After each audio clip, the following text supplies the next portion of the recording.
जय हिंद दोस्तों, कैसे हैं आप सब लोग। I hope all are well और आपकी एसएसबी इंटरव्यू की तैयारी एकदम जबरदस्त चल रही होगी।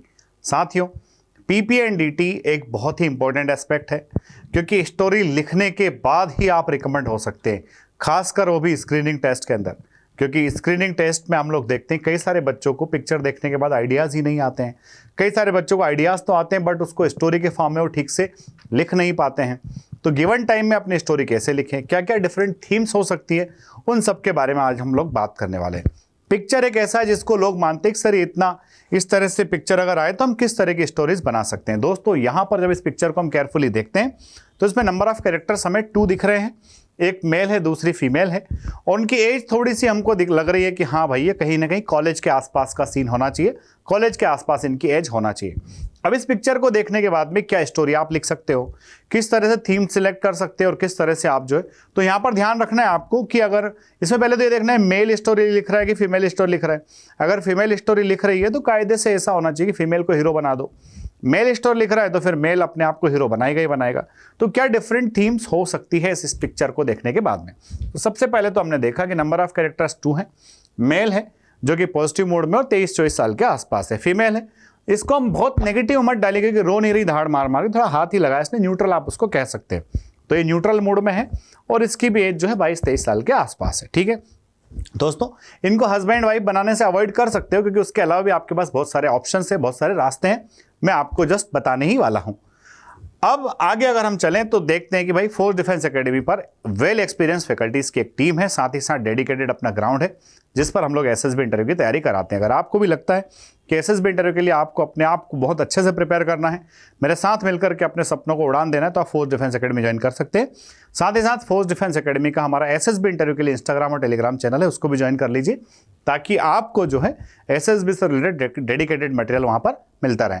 अब दोस्तों, जो पिक्चर हमारे सामने थी उस पिक्चर को हम क्या डिफरेंट थीम्स के साथ में आगे बढ़ा सकते हैं। सबसे पहला, आज मैंने जब पीपीटी कराई थी हमारे कुछ बच्चों ने कुछ थीम सजेस्ट की थी। एक बच्चे के दिमाग में आया था sir feeling low after interview. तो ये फीलिंग लो आफ्टर इंटरव्यू जो है ना, थीम नहीं हो सकती, ये एक मनोदशा थी। उस मनोदशा से बाहर आने के लिए आपने क्या किया। तो दोस्तों, अगर वो लेडी है जो फीलिंग लो कर रही है आफ्टर इंटरव्यू, तो आप क्या कर रहे हो, क्योंकि आपको प्रॉब्लम रिजॉल्व करना है, तो आप क्या बोलोगे, आप बोलोगे हेल्पिंग फ्रेंड या फिर helping sister in the preparation of the interview. ठीक है, तो उसमें स्टोरी क्या लिखोगे कि भाई वो राम है और राधा है, ये ब्रदर सिस्टर है या फिर फ्रेंड्स हैं। दोनों ही जो है किसी पर्टिकुलर मल्टीनेशनल कंपनी के लिए जाते हैं अपने इंटरव्यू के लिए, दोनों ने बीटेक किया था। और जब राधा इंटरव्यू रूम से बाहर निकलती है तो थोड़ा सा लो फील कर रही थी। ठीक है, तो जब वो लो फील कर रही थी तो उसका फ्रेंड जो है उसको उस कंपनी के बाहर जो गार्डन था उस गार्डन में बिठाता है। वो गार्डन में बिठा करके वो सारी डिटेल उससे थोड़ा सा पूछना स्टार्ट करता है। जब वो सारी बातें पूछता है तो उसको समझ में आता है कि ये यूं ही अननेसेसरी प्रेशर ले रही है, इसको इस प्रेशर को नहीं लेना चाहिए, इसका इंटरव्यू शायद थोड़ा अच्छा गया, definitely she may be selected. तो इस तरह से वो उसको कंसोल करता है, थोड़ा सिंपैथेटिक वे में उसको समझा बुझा करके। और साथ ही उनका जो नेक्स्ट इंटरव्यू होता है एक और कंपनी में, उस नेक्स्ट इंटरव्यू के लिए भी उसको और थोड़े से अच्छे से प्रिपेयर कर देता है, ताकि वो जो है क्या ना हो, अनड्यूली प्रेशर ना ले और वो वरीड ना हो। तो वो एक तो पुराने इंटरव्यू के लिए उसको कंसोल कर दिया, साथ ही चूंकि फाइनल ईयर के थे, नौकरी ढूंढ रहे थे, तो अगले इंटरव्यू के लिए वो और प्रिपेयर करता है अच्छे तरीके से। साथ ही साथ अपने नोट्स उसके साथ शेयर कर लेता है। अब वो कॉन्फिडेंट फील कर रही है, वो नेक्स्ट टाइम इंटरव्यू देने जाती है, उसका इंटरव्यू बड़ा अच्छा जाता है। एंड किस्मत की बात यह है कि थोड़े टाइम बाद जब शॉर्ट लिस्टिंग आती है तो दोनों ही कंपनीज के अंदर सेलेक्ट हो जाती है और फिर वो अपनी पसंद की कंपनी सेलेक्ट कर लेती है। इस तरह से उसका फ्रेंड उसकी मदद कर देता है। तो ये फीलिंग लो आफ्टर इंटरव्यू का आप एक अच्छा सा स्टोरी बना सकते हो। दूसरा बच्चा बोलता था कि sir job pressure, working hours. कई बार ये भी एक प्रॉब्लम होती है कि फीमेल जो है अपनी मर्जी से कुछ जॉब तो सिलेक्ट कर लेती है, बट जॉब वो करने लगती है, उसके बाद फिर जॉब प्रोफाइल, जॉब टाइटल के अंदर, जॉब वहाँ पर वर्क एटमॉस्फेयर के अंदर कुछ चेंजेस होते हैं, तो उस चेंजेस के अकॉर्डिंग अपने आप को थोड़ा सा वो सेट नहीं कर पाती है। बंदा ये कहना चाह रहा था कि भाई शुरुआत में उसकी वर्किंग आवर्स कुछ अलग थी, बाद में जब उसका बॉस उसके वर्किंग आवर्स को चेंज कर देता है तो अपनी वहाँ पर वर्किंग कंडीशन को लेकर के, साथ ही फैमिली टाइम को लेकर के वो जो आपकी हीरो है वो थोड़ी सी परेशान हो जाती है। तो वो जो है उसकी मदद करता है। कैसे मदद करता है, पहले तो कंसोल करते हैं, भाई जहाँ एग्जिस्टिंग कंपनी आपकी है वहीं पर आप काम कीजिए, कंपनी जिस तरह से काम करा रही है उसी तरह से काम कीजिए। साथ ही साथ अगर आपको सेट नहीं हो रहा तो एक रिक्वेस्ट कीजिए मैनेजर से कि वो आपका टाइम बदल दें, और अगर वो नहीं करता है तो आप किसी दूसरी कंपनी में अप्लाई कीजिए, मैं आपकी मदद उसके अंदर कर दूंगा।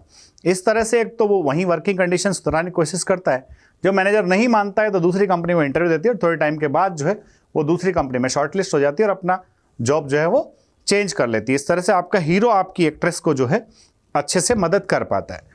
थर्ड जो है want to join arm forces, generally ये भी एक कॉमन थीम है कि कोई गर्ल है, ग्रेजुएट हो चुकी है और वो आर्म फोर्सेस ज्वाइन करना चाहती है, बट उसके पेरेंट्स उसको मना कर देते हैं, तो उसका भाई उसकी हेल्प करता है। अब उसका ब्रदर जब उसकी हेल्प करता है, सिर्फ कई बार बच्चा क्या करता है, भाई ने हेल्प किया, पेरेंट्स को कन्विंस किया और वो सिलेक्ट हो गई। भाई इतना सा नहीं होता है, भाई बात करेगा, किन पॉइंट्स को लेकर के पेरेंट्स को एक्सप्लेनेशन देगा जिससे पेरेंट्स उसके जो है कन्विंस हो जाएंगे।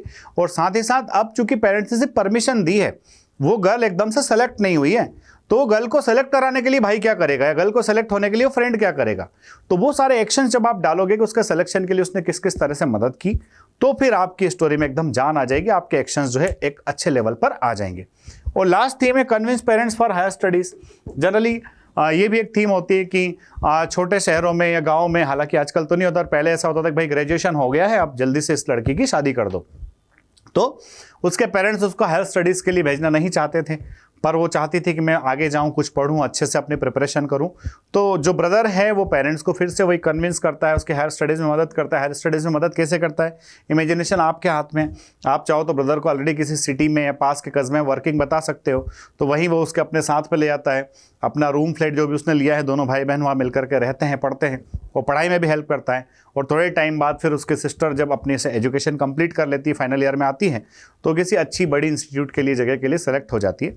तो इस तरह से कहने का मतलब ये है कि थीम जो है वो केयरफुली चूज कीजिए, और जो केयरफुली आपने थीम चूज की, उस थीम के अकॉर्डिंग अपनी स्टोरी को बहुत अच्छे से लिखिए। डेफिनेटली आपका रिकमेंडेशन जरूर होगा। वीडियो अगर अच्छा लगा है तो इसको लाइक शेयर सब्सक्राइब करना ना भूलें। जय हिंद, जय भारत, इंकलाब जिंदाबाद, भारत माता की जय।